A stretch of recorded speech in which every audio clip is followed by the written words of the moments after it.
I'm going to show you how to add a user into the system. This user is going to have a tag eventually. So let's start by logging on as a manager. Then go into menu 42, go to codes, and then user codes. And the first code you're presented with is the manager code. You can tell he's already got a number, of course. And if we use the A key, we can go over to the first user. He's already got a code because there's a little black box there. And if we've got a user 2, he's not used, so we can add user number 2. First thing we're going to have to do is give him a PIN number. So I'll just give him this PIN number. Press enter. Has to be a 5-digit code. And for that, that's the user in now. So if we were to escape out and put that code in, and press the A key, he would go onto time set.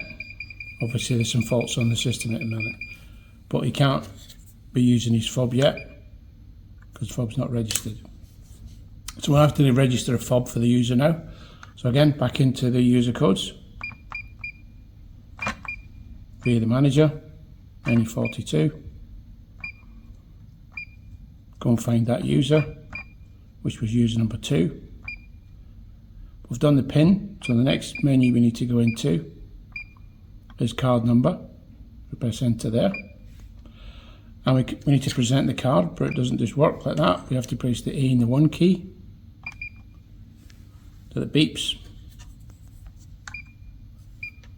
And that enters the code in. Press enter on there.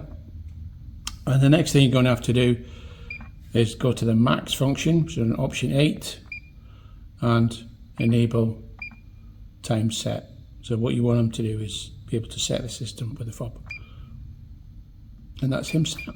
So we escape out, present the fob, wait, and he's off on a time set. Straightforward. Thank you.